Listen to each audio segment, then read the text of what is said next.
Wearing number 3 for the Rockland Boulders, I'm here with Giuseppe Papaccio. How are you doing today? I'm good. How are you? Good, good. So first, can you just tell me a little more about yourself, where you're from? Yeah, I'm from Nutley, New Jersey. It's about 35 minutes from here, so I'm pretty local. I still commute, so I'm living home right now. When did you start playing ball? How old were you? I think it's like 4 or 5 maybe, and I was young. My parents really didn't have any baseball background. I just kind of picked it up one day. I went to a tryout and I liked it, and the rest is history. And when being a local from New Jersey, what is it like playing for a team that's so close to home? I mean, that must be a pretty cool feeling. It's awesome, yeah.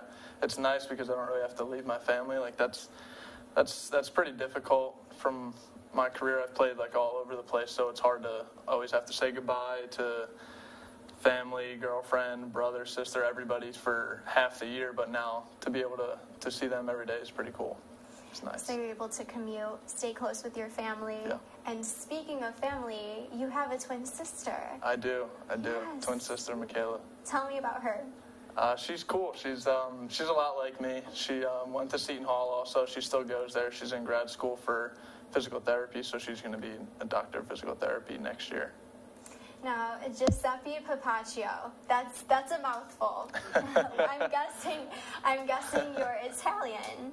I am. My mom was backpacking through Europe with one of her friends in college, and she met my dad on a train, and my dad lived there for, I think they met when they were 23, so his side of the family is still over there. He's the only one that moved here, so he moved here with my mom and started our family, and I've been over there a bunch of times to see my family, so everybody from my side and his side is still over there.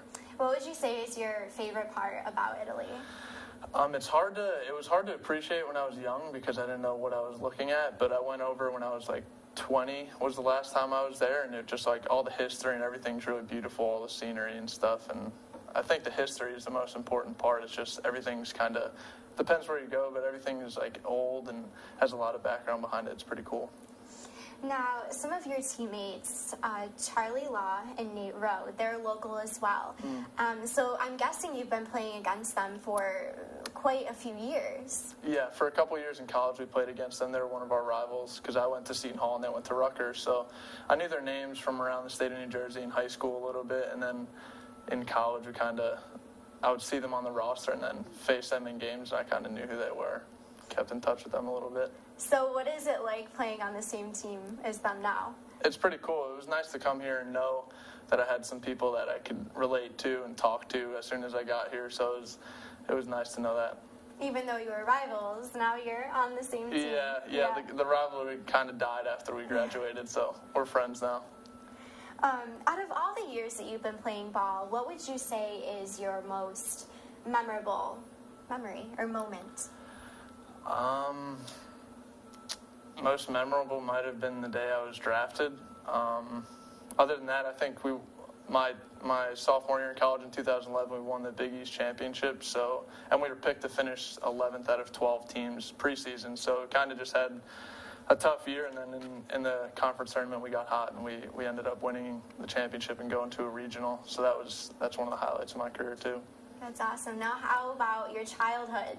Do you remember like your first game or your first home run or anything like that?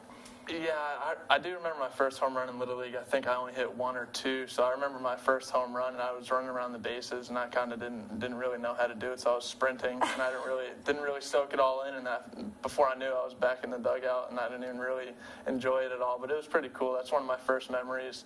I remember playing catch with like my dad and my uncle in the backyard and stuff, and that was when I was really little. That was before I even was playing like Little League and stuff, so I might have been like 6 years old. So I still remember those things. Those are pretty cool memories. So who would you say has inspired you the most when it comes to playing? My parents. My dad and my mom, like I said, they didn't have baseball backgrounds, but they were always there for whatever I needed to do. So whenever I had a game or a practice, there was always somebody there to take me and stay in the stands and cheer me on. So I always had that support, and it's easier to do things like go all over the place and play baseball, which is a humbling game when you have somebody rooting for you. So it's easier when there's someone there on your side. You're all very close family. Yeah. What would you say is one thing on your bucket list? I don't know. I would say it was to go snorkeling or like scuba diving and stuff, because that's something that like I'm not comfortable doing. Mm-hmm. I don't like sharks. That's one of my biggest fears. But I went to Cancun this off season and I did go snorkeling. So that was one thing to cross off my bucket list that I didn't think I would really ever do it, and the opportunity came and I did it, and it was awesome. That's awesome. That is really cool. And what would you say is one thing that you could not go without on a road trip? Something that you always have to have with you? My iPad. I'd say my iPad. Listening to music. Yeah. Going social through the media, internet, games. social media. Yeah. And a few more questions. This is an easy one. What is your favorite food? It's steak. I love a good steak and like a little bit of pasta or mashed potatoes, something like that. But I'm a big steak guy. Now, the other teammates who you play with, who do you think is the most fashionable on the team? Who's got the most swag? It's got to be Joe Maloney. All right. He always comes nice and dressed every day. Looks good on the field. Charlie Law is a close second, though. I'll have to watch out for them. Yeah, look out for them.